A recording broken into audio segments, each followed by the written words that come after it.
there's this idea in Jungian psychology called the circumambulation. And Jung had this idea that you had a potential future self, which would be in potential everything that you could be.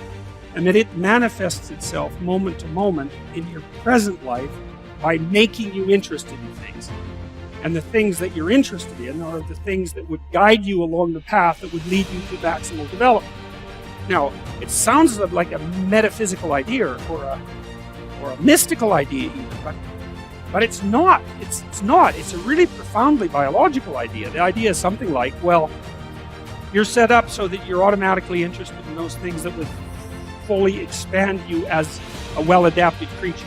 Well, there's nothing radical about that idea. What else could possibly be the case unless there's something fundamentally flawed about you? That is what the situation would be. It's kind of interesting to think about how that would be manifest moment to moment, but the idea is something like, well, your interest is captured by those things that lead you down the path of development. Well, that better be the case. Okay, so that's fine. And so there's some utility in pursuing those things that you're interested in. That's the call to adventure, let's say. Now, the problem with the call to adventure is, like, what the hell do you know? You might be interested in things that are kind of warped and bent. And often it's the case that when new parts of people manifest themselves and grip their interests, say, they do it very badly and shoddily. And so you stumble around like an idiot when you try to do something new. That's why the fool is the precursor to the savior from the symbolic perspective. Because you have to be a fool before you can be a master. And if you're not willing to be a fool, then you can't be a master. So you're going to, it's an error-ridden process. And that's also laid out in the Old Testament stories, because the first thing that happens to all these patriarchal figures when God kicks them out of their father's house when they're like 84 is that they run into all sorts of trouble, and some of it's social and some of it's natural, some of it's a consequence of their own moral inadequacy. So they're fools. But the thing that's so interesting is that despite the fact that they're fools, they're still supposed to go on the adventure, and that they're capable of learning enough as a consequence of moving forward on the adventure so that they straighten themselves out across time.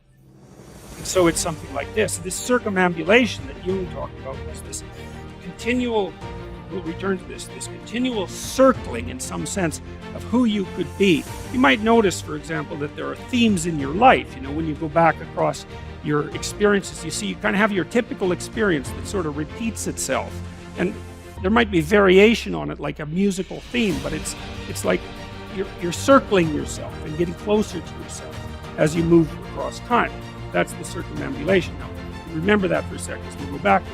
Okay, so imagine that something glimmers before you. It's an interest that's dawning, and you decide, well, first of all, you're paralyzed. You think, well, how do I know if I should pursue that? It's probably a stupid idea.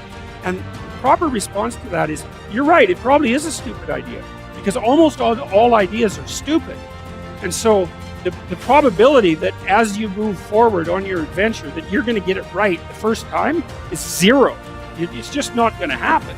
And so then you might think, well, maybe I'll just wait around until I get the right idea, and which people do, right? So they're like 40-year-old, 13-year-olds, which is not a good idea. So they wait around until it's waiting for Godot, until they finally got it right. But the problem is you're too stupid to know when you've got it right. So waiting around isn't going to help, because even if the perfect opportunity manifested itself to you in your incomplete form, the probability that you would recognize it as the perfect opportunity is zero. You might even think it's the worst possible idea that you've ever heard of anywhere. Highly likely. Highly likely. So you have, there's Nietzsche called that a will to stupidity, which I really liked. So, because he thought of stupidity as being, it's you have to take it into account fundamentally and work with it. So you can take these tentative steps on your pathway to destiny, and you can assume that you're going to do it badly.